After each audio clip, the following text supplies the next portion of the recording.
एक कदम ईश्वर की ओर। उत्पत्ति प्रकरण 84वां सर्ग। राक्षसी के कर्कटी नाम में हेतु, उपदेश से अर्थ की कल्पना और दृष्टांत कथन का उपयोग कथन। श्री वशिष्ठ जी ने कहा, वत्स श्री राम जी, मैंने आपसे हिमालय की राक्षसी कर्कटी का यह अनिंदित आख्यान आदि से अंत तक यथावत कहा। श्री रामचंद्र जी ने कहा, भगवन, हिमालय पर्वत की गुफा में वह राक्षसी कैसे कर्कटी नाम से उत्पन्न हुई, यह मुझसे आप यथार्थ रूप से कहिए। श्री वशिष्ठ जी ने कहा, हे श्री रामचंद्र जी, राक्षसों के अनेक वंश है। उनमें कोई स्वभावतः सफेद है, कोई काले है, कोई हरे है और कोई उज्जवल है। करकट के यानी केकड़े के सदृश होने से एक राक्षस का नाम करकट पड़ा। उससे उत्पन्न हुई काली करकट के समान आकृति वाली वह राक्षसी करकटी कहलाई। विश्वरूप के यानी जगत तत्व के निरूपण के प्रस्तुत होने पर अध्यात्म विषयक उक्तियों के सिलसिले में करकटी के प्रश्नों का स्मरण होने से मैंने इसका वर्णन आपसे किया। अनुत्पन्न हुआ ही यह जगत आदि अंत रहित परम कारण अद्वितीय ब्रह्म से उत्पन्न हुआ सा प्रकाशित होता है। जैसे जलराशि में उठ रही यानी वर्तमान, अतीत और अनागत तरंगे भिन्न अभिन्न रूप से स्थित है, वैसे ही परब्रह्म में वर्तमान, अतीत और अनागत सृष्टियां अन्य अनन्य रूप से स्थित है। जैसे काष्ठों में न जलता हुआ भी अग्नि बंदरों के शीत निवारण रूप अर्थ क्रियाकारिता को करता, वैसे ही नित्योदित और नित्य स्थित ब्रह्म ही कर्ता सा होकर इन अनेक जगतों को करता है। फिर भी वह अपनी समता, सौम्यत्व आदि का त्याग नहीं करता, यानी वर्तमान सृष्टि में जो अर्थ क्रियाकारिता है वह भ्रम ही है, क्योंकि वास्तव में अतीत अनागत सृष्टियों की नाई वर्तमान सृष्टि में भी अर्थ क्रियाकारिता उक्त रीति से नहीं है। हे श्री रामचंद्र जी, जैसे काष्ठ में मिथ्या ही शालभंजिका बुद्धि उदित होती है, वैसे ही अनागत ही यह सृष्टि आगत सी प्रतीत होती है। जैसे बीज में फल आदि यानी अंकुर आदि अभिन्न होता हुआ भी भिन्न सा उदित होता है, वैसे ही चित्त में अन्य न होता हुआ भी यह चैत्य अन्य सा उदित हुआ है। बीज से लेकर फल पर्यंत अनस्यूत एक द्रव्य सत्ता का विच्छेद न होने के कारण फल और बीज में कोई भेद नहीं है। जल और तरंगों के समान चित्त और चैत्य में भी कोई भेद नहीं है। किसी अविचार से उत्पन्न हुआ भेद इनमें उपपन्न यानी प्राप्त नहीं हो सकता, क्योंकि जिस किसी कारण से भ्रांतिवश उत्पन्न हुआ भेद विचार से नष्ट हो जाता है। हे राम जी, यह तो भ्रांति ही है। यह जैसे किसी कारण के बिना आई वैसे ही जाए। प्रबुद्ध होकर आप उस ब्रह्म को जान जाएंगे। इस समय आप इस भ्रांति का त्याग कीजिए। मेरे वाक्यों के श्रवण से भ्रांति रूप ग्रंथि के टूट जाने पर तदनंतर यद्यपि आप ज्ञान, शब्द, अर्थ इनके भेद को नहीं जानेंगे, तथापि मेरे उपदेश की तात्पर्य गोचर वस्तु को स्वयं ही जान जाएंगे। चित्त से ही यह संपूर्ण अनर्थ उत्पन्न हुआ है। चित्त, वह चित्त जनित अनर्थ और चित्त जननी अविद्या, ये सब मेरे कथन के श्रवण मात्र से आपके शांत हो जाएंगे, इसमें संदेह नहीं है। संपूर्ण जगत ब्रह्म से ही उत्पन्न हुआ है और लय द्वारा ब्रह्म को ही प्राप्त होता है। मेरी वाणियों द्वारा प्रबुद्ध होकर आप इस अनिंदित तत्व को पूर्ण रूप से जानेंगे। श्री रामचंद्र जी ने कहा, भगवन, यदि भेद असत ही है तो ब्रह्म से ही सब कुछ उत्पन्न हुआ।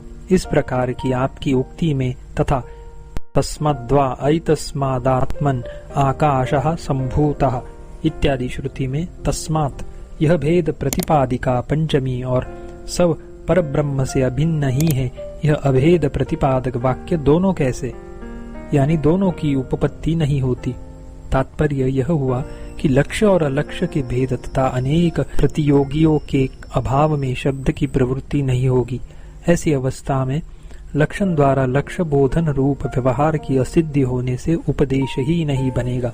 श्री वशिष्ठ जी ने कहा, श्री रामचंद्र जी, शास्त्रों में उपदेश के लिए शब्दों की कल्पना की गई है अथवा लोक सिद्ध अर्थों से उत्पन्न व्यावहारिक भेद का उपजीवी शब्द ही प्रतियोगी अभाव, संख्या, लक्षण और पक्ष रूप होता हुआ तत्त स्थल में प्रवृत्त होता है।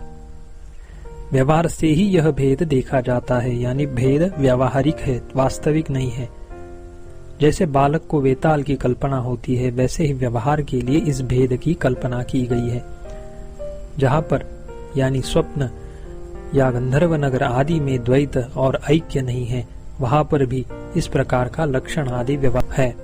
अतः सत्य संकल्पों के उपदेश आदि व्यवहार में संकल्प का विनाश कैसे हो सकता है? अज्ञानियों को प्रबुद्ध करने के लिए कार्य कारण भाव, स्वस्वामी भाव, हेतु मद भाव, अवयव विभाव, भेदाभेद परिणाम आदि का भ्रम, भावों के विविध विलास, विद्या और अविद्या, सुख दुख इत्यादि रूप मिथ्या संकल्पों की कल्पना की नाई की गई है। सत्य वस्तु में वस्तुतः कोई भेद नहीं है। यह भेदवाद परतत्व के अज्ञान से ही है। परमार्थ वस्तु के ज्ञात होने पर द्वैत नहीं रहता, उसके ज्ञात होने पर तो संपूर्ण कल्पनाओं से शून्य अशब्द ही केवल अवशिष्ट रहता है। हे श्री रामचंद्र जी, समय आने पर बोध को प्राप्त हुए आप परम तत्व आदि और अंत से रहित विभाग शून्य एक अखंड और सर्वात्मक है, ऐसा जानोगे। जिन लोगों को तत्व का परिज्ञान नहीं हुआ है, ऐसे अज्ञ पुरुष अपने विकल्पों से उत्पन्न हुए तर्कों से अद्वैत के विषय में विवाद करते हैं।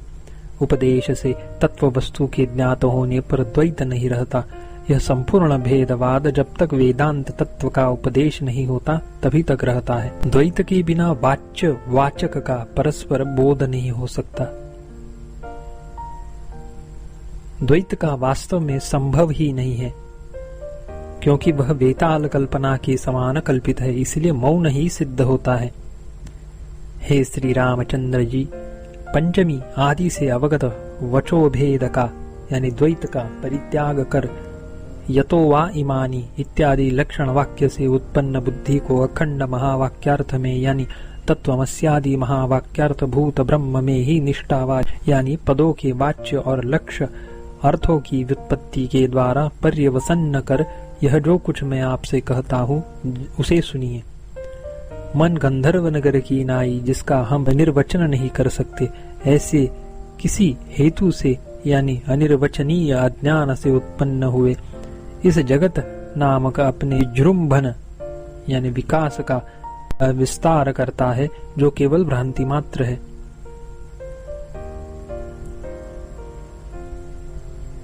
हे श्री रामचंद्र जी, जैसे चित्त इस जगन माया को फैलाता है, वैसा यह यानी आगे का दृष्टांत जिस पर केवल दृष्टि देने से ही दार्ष्टान्तिक का परिज्ञान हो जाता है, मैं आपसे कहता हूँ, सुनिए।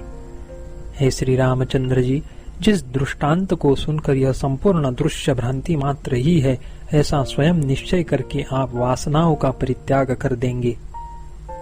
केवल मन की कल्पना द्वारा बने हुए इन संपूर्ण तीनों लोकों का परित्याग कर शांत स्वरूप होकर आप स्वात्मा में ही स्थित होंगे। मेरे द्वारा उपदिष्ट अर्थ के अवधान में स्थित आप विवेक रूपी औषधि मात्रा से मनोव्याधि की चिकित्सा करने के लिए प्रयत्न भी करेंगे। ऐसी अवस्था में यानी वक्षमान यानी कही जाने वाली आख्यायिका की प्रणाली से ऐसा निश्चय होने पर चित्त ही जगत रूप से विकास को प्राप्त हुआ है। जैसे बालू के अंदर तेल नहीं रहता, वैसे ही शरीर आदि की सत्ता नहीं है। राग द्वेष आदि क्लेशों से दूषित यह चित्त ही संसार है। जब उनसे पुरुष मुक्त होता है तब संसार का नाश कहा जाता है। चित्त ही साध्य, पालनीय, विचारणीय, आर्यवत करणीय, आहार्य, व्यवहार्य, संचार्य और आदर पूर्वक धार्य सब कुछ है। इन तीनों जगतों की कल्पना का आकाश रूप चित्त संपूर्ण दृश्य को अपने अंदर धारण करता है तथा वही समय पर देह इंद्रिय आदि के तत्त व्यापार करने पर मैं व्यापार करता हूँ, इस प्रकार अहंता के प्रवाह की नाई बढ़ता है। चित्त का जो चैतन्य अंश है वही संपूर्ण पदार्थों का बीज है और जो इसका जड़ भाग है वह जगत है और वही ब्रह्म है। सृष्टि के आरंभ में यह सब पृथ्वी आदि अविद्यमान यानी असत ही थे। इनको आकार रहित ब्रह्मा स्वप्न के समान देखते हुए भी नहीं देखते हैं। पर्वत आदि रूप स्थूल विराट देह को सृष्टि स्थिति और प्रलय में एक सी साक्षी संवित से, सृष्टि आदि को जड़ संवित से यानी जड़ में अहम भावना रूप वैश्वानर संवित से, सूक्ष्म यानी लिंग समष्टि सूत्रात्मक हिरण्यगर्भ देह को सूक्ष्म संवित से, इस प्रकार तीनों देहों को शून्य ही वे देखते हैं, वास्तव में नहीं देखते हैं।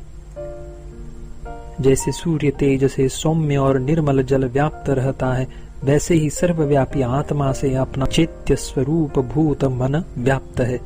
चित्त की व्याप्ति के कारण उसमें सर्वार्थ बीजता है।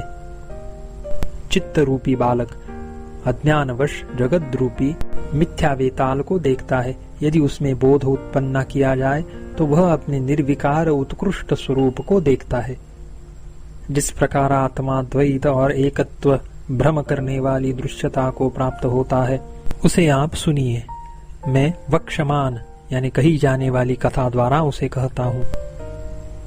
इन दवोपाख्यान के दृष्टांतों से युक्त मधुर और युक्ति युक्त पदार्थों से पूर्ण वाणी द्वारा जो मैं कहता हूँ, वह शंका को दूर कर श्रोता के हृदय को जल में तेल के समान चारों ओर फैलाकर व्याप्त कर देता है। जिस वाक्य में दृष्टांत का उल्लेख नहीं रहता, मनोहर पद नहीं रहते, जो वर्णों के स्फुट न रहने के कारण श्रोत्रेंद्रिय से गृहीत नहीं हो सकता, क्रोधावेश के कारण क्षुब्ध होकर जिसके वर्ण अपने स्थान से च्युत हुए हो, जिसमें अक्षर पूर्व रूप से न हो यानी खंडित हो, ऐसा वाक्य श्रोता के हृदय में असर नहीं करता। वह जैसे भस्म में होम आ गया घृत व्यर्थ जाता है, वैसे ही निष्फलता को प्राप्त होता है। जो आख्यान यानी विविध कथाओं से युक्त बड़ी बड़ी महाभारत आदि कथाएं हैं, उनसे छोटी जो कथाएं हैं और अभिज्ञ पुरुषों के अनुरंजन के योग्य जो काव्य नाटक अध्यात्म निबंध आदि शब्द से और अर्थ से मधुर है, अथवा जो श्रोत्रेंद्रिय का प्रमेय है, वे सब दृष्टांतों के और लोक प्रसिद्ध प्रमाण दृष्टियों के कथन से ही ऐसे प्रकाशता को प्राप्त होते हैं, जैसे कि चंद्रमा से लोक प्रकाशता को प्राप्त होते हैं। 84वां सर्ग समाप्त।